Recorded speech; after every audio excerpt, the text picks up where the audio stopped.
Yo, what's going on, guys? Mush back at it with another video, and we are going to be talking about AMD's new graphics cards and why some people are a little bit worried about it, to say the least. And I understand the worry, especially with AMD Fidelity FX Super Resolution 4 being exclusive to the new Radeon series of graphics cards. As noted on videocards.com, the Fidelity FX Super Resolution FSR4 technology is finally here. At least the slide suggests it is already. The FSR4 technology is a machine learning powered upscaling solution developed for AMD's RDNA 4 architecture. It focuses on 4K upscaling and is designed to work with frame generation and anti-lag too. As previously reported, RDNA 4 features 3rd generation AI acceleration cores, which may be a requirement for FSR4. That is seemingly the reason why it is going to be exclusive to the new hardware. AMD has confirmed that the FSR4 upgrade will only be available on the Radeon RX 9070 series and in games that already support FSR 3.1.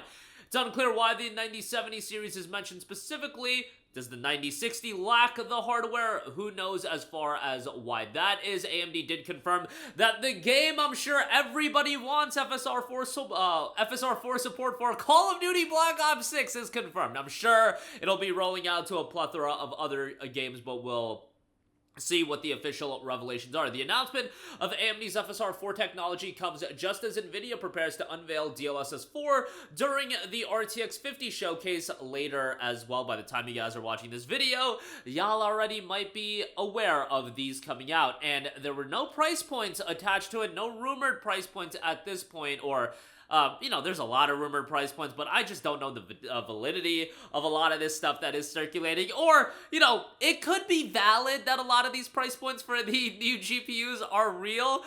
It might be me remaining in denial, because I don't want to live in a world where premium graphics cards are that expensive, but I almost understand why that is the case, and I'll get to that in a little bit. But obviously, the idea of FSR4, being exclusive to a new set of GPUs, that's always going to be a worry, and that shows the ability to have power where you do have AI technology like this. Now, in this case with FSR4, that is going to be something that is utilizing a hardware set that is available in the new GPUs and not available in existing GPUs. I just think the perception is that, oh, they're taking advantage of releasing new video cards by having this feature exclusive to that, because I think most people would argue that FSR2 and FSR3 are just not at a high level as far as, upscaling goes. Upscaling, I think, is incredible technology. Upscaling, I think DLSS is incredible. I think PSSR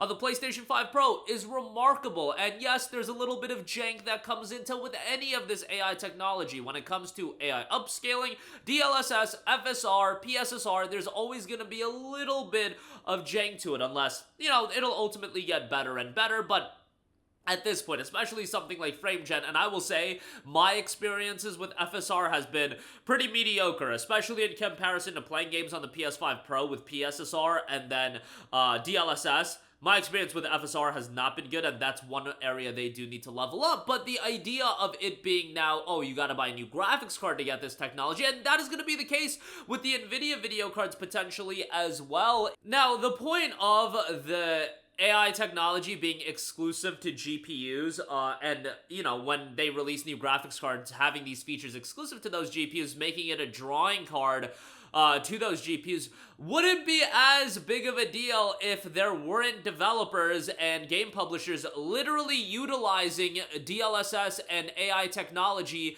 as a crutch to have certain system requirements available, and maybe even a crutch to have mediocre PC versions of games. I've always argued that all of this AI technology, it should be viewed as a supplement to your PC gaming performance. It shouldn't be as the primary driver, especially if we're talking about the features being available on specific GPUs. Monster Hunter Wilds is the biggest key example of that, in the sense that Monster Wilds, when we played the test, that game's performance was very mediocre, and I had pointed out that that game's system requirements really, when the system requirements dropped, were very jarring, and especially when you looked at the specific nuances of, oh, you'll get 1080p 60 FPS with frame gen, with DLSS, and at that point, it's just like, alright, brother, you're using this AI technology as a crutch now. You're not using it to supplement an already good PC version and then making it be able to be ran on lower end hardware. Remember, that's what this technology ultimately was going to be for initially. It was so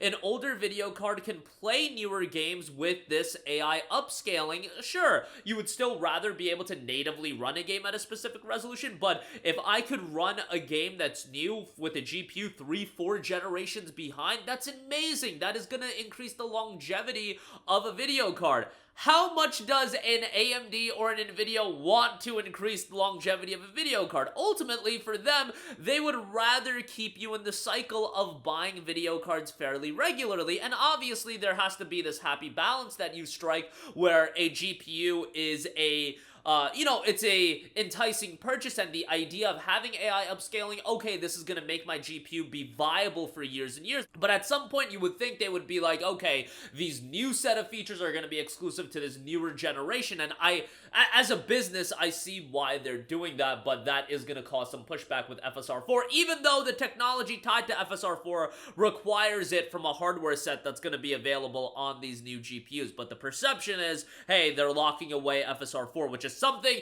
FSR4 should be ideal for people with lower end hardware. That's where this technology comes most in handy, and lower end is a subjective term. You can view it as whatever video card you want, but you get the idea. That's why upscaling is so effective. It lets GPUs that otherwise wouldn't be able to run games at certain resolutions and certain frame rates to be able to run them at certain resolutions and certain frame rates, and it's incredible. It really is remarkable technology, but there is this slippery slope that you get into, and I would imagine that from a pricing standpoint, that these GPUs are all going to be pretty expensive. Guys, these RTX 50 series GPUs, I'm almost terrified of what these price points are going to be, and the worst part about it is I do believe these GPUs are going to sell out instantly. I had a conversation with a buddy about it of mine recently, who this friend has disposable income, and he's of the mindset he doesn't care. He's going to spend whatever these GPUs cost to get a 5080 or, whatever highest end GPU that they have. And when I think about it, when you talk about a GPU like a 5080,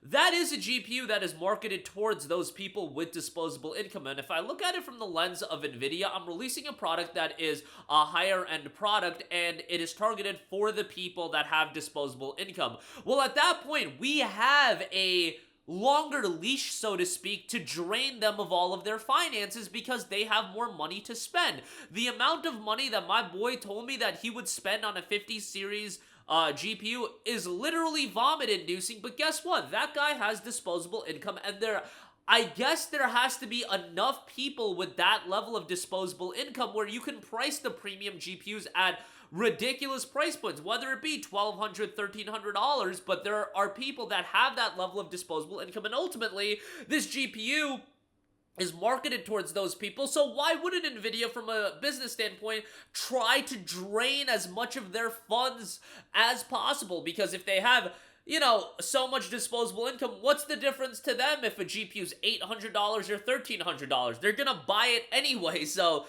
I understand from a business standpoint, and this is going on with a lot of lines of business. It's just not NVIDIA, but it's this idea of let's drain our super fans that have more disposable income of as much money as possible, because for them, they're super fans and they're going to spend that money because they have that money. What else are they going to do with it? I believe that's where their vantage point is, and that's why I'm like, honestly terrified of what these newer GPUs are going to be priced at, especially from a premium end, even at the middle end. If premium end GPUs are going at a certain threshold, that's still going to make them mid-level GPUs, while more so upper mid-level or even high-end GPUs relative to what they are in the past. I get it, like, inflation's a thing, so on and so forth, so it's not an apt comparison if we're comparing GPU price points to today from 15, 20 years ago, but still, when it's this ridiculous of a price increase, it is kind of insane. And, you know, this is going in line with a lot of things in the world going up in price, and I feel like the finances for a lot of people aren't getting a lot better, but that's a whole different topic for another day. But that'll do it for me. Again, let me know all of your thoughts in the comment section down below. I'm interested to see these new GPUs get introduced, 5090s, 5080s, 5070s, new AMD GPUs. Hopefully we'll have a competitive marketplace. That'll be ideal, but that'll do it for me. Let me know all of your thoughts in the comment section down below. As always, thanks for watching, and I will catch you guys in the next one. Peace out. Hey, what's going on, guys? Mush here again. Hope you enjoyed the video. As you guys might know, YouTube's notification system is sometimes a little bit wonky, even if you're subscribed to the channel. Maybe you're not abundantly aware that I uploaded a video. To remedy that situation, make sure you hit the bell notification button. This way, whenever I upload a new video, and I try to upload as consistently as possible, you will be notified directly of the upload, and you can watch it as soon as it goes live. I would really appreciate if you guys hit that button so you can stay up to date with all of the content I'm posting. But as always, guys, thanks for watching, and I'll catch you guys in the next one. Peace out.